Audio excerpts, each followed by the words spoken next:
start with Eric Scopel from 247 Sports. Verone, I know you guys have had a little bit of time to look at Iowa State. What stands out there, and especially their quarterback, Brock Purdy? I know he's an experienced guy. What stands out, really good running backs, really good offensive line, really good tight ends. A lot of physicality up front. They really like to move people off the ball, so it's gonna be a good game. AJ Jacobson, Rivals. Ron, I wanted to drag you back to the USC game. For some reason, it seemed like all elements of the defense came together, the front end and the back end. What was it that allowed that to happen? Just kind of progression over the past few weeks. Really after the Oregon State game, I would say is when we really started to pick things up and just putting it all together. We didn't get to play Washington, and it was just we went out there with something to prove. Everything was clicking from the D-line to the linebackers to the secondary, and we just all worked together. And I just felt like when we really play for each other, that's kind of the outcome you'll get. So just keep doing it. Kim Wade, 247 Sports. Just following up, what was it like to win back-to-back Pac-12 titles? Honestly, it's hard to win one. So to win back-to-back was exciting. And after that last play, it was kind of like, wow, this is reality. Like everything we went through, all the games in the past, they matter, but they don't matter anymore. Like this is the one that counted. This is the one that meant the most, and we got the job done. So it was just exciting. Kate Rogerson, KZI. When you look at the course of the season and everything that's happened, did you guys actually think you were going to make it to the Pac12 Championship? Like the game was actually going to occur? Well, honestly, we were just kind of up in the air about it because we were like, maybe we'll get in, but at the same time, we knew kind of with the protocol and everything that we most likely will probably get in. So just being ready for whatever, it didn't matter who we were going to play. We were just ready to play again. So AJ Jacobson, Rivals.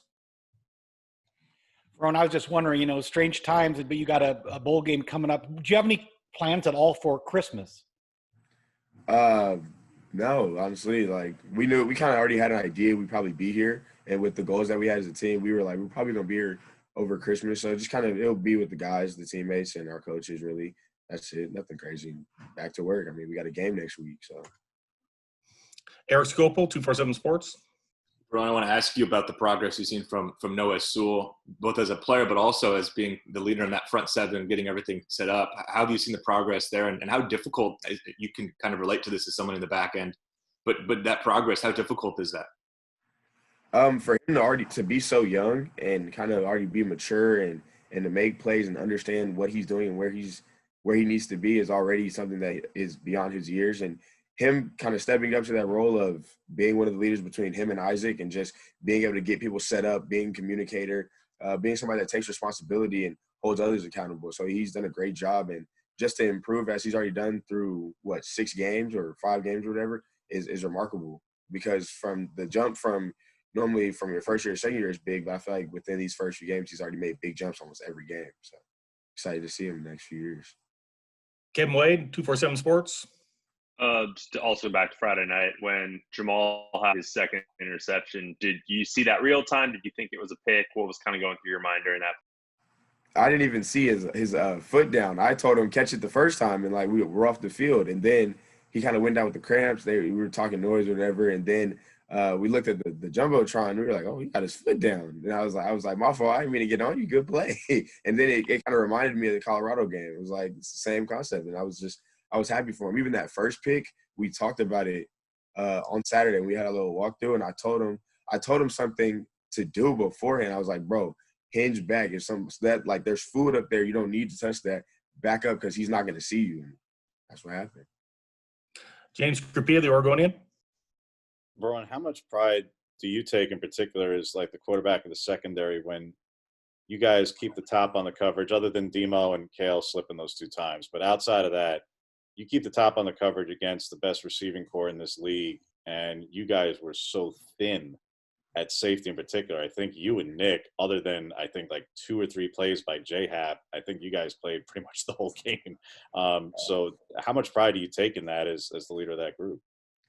We take a lot of pride in it. We already knew going in there that there was a challenge and it was going to be up to kind of win this game.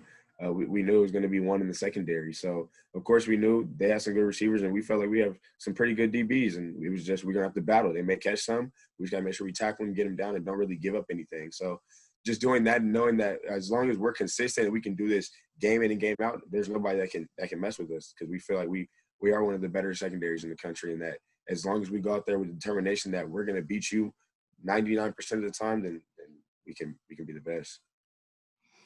Kate Rogerson, KZI. Besides winning the Fiesta Bowl, if you could have anything for Christmas this year, what would it be and why? Ooh, besides winning the Fiesta Bowl, oh man, honestly, I don't even know. Just it's already been a crazy year itself. So to get here and after everything that's happened is just enough for me. And of course, we always want to get to the bigger picture. We want to go to one of those playoff games. So just working to get there. But of course, another New Year's Six Bowl 2 years in a row. We want to keep the trend going. That's kind of our standard now, is New Year's Six Bowl playoff games. That's our standard. So to continue to do that and keep that legacy going. Kevin Wade, 247 Sports.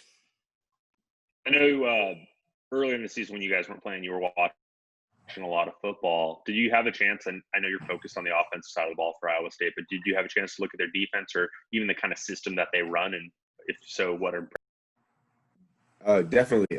When I was at home, I got to watch the Louisiana game, actually. And I've already known the great head coach, and they're really prideful on just being physical in their defense. So, honestly, they fly around. They do a good job. I've seen a couple guys and the way they play. I like it. I like the physicality. I like how they move around.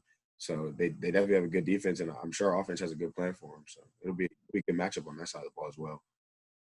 James Crapia, the Oregonian.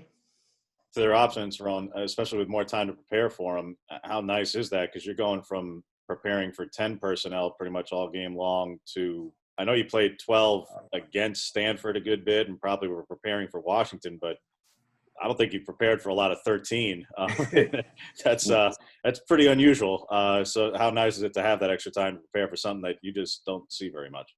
It's good. That gives us time to really identify everything and make sure we're on our P's and Q's, especially with them. There's a lot of different movers and different packages that they have with those tight ends. So making sure that we ID the formation, ID what tight end is where, because they all have different strengths and what they want to use them for. So just making sure we identify all of that. I mean, they're big, they're physical, so we're going to make sure that we keep our eyes right as well, because they can try to slip guys out. They run the ball a lot as well. So just making sure we're stopping our run fits, keep our eyes right, and keep a top on the coverage. James, you have another one? Yeah, just a fun one for me, Verone. With teams who are either opting out of games or players opting out of games and stuff, obviously it's a big game to play. But how nice is it that one of the things that you guys are receiving part of all this is the PS5, and that's just kind of part of the end of this whole thing for you. Beyond playing in a big game in a big setting, and families can be there, and I hope yours can be there, that the PS5 is kind of part of it. All right, back at you. Sorry about that.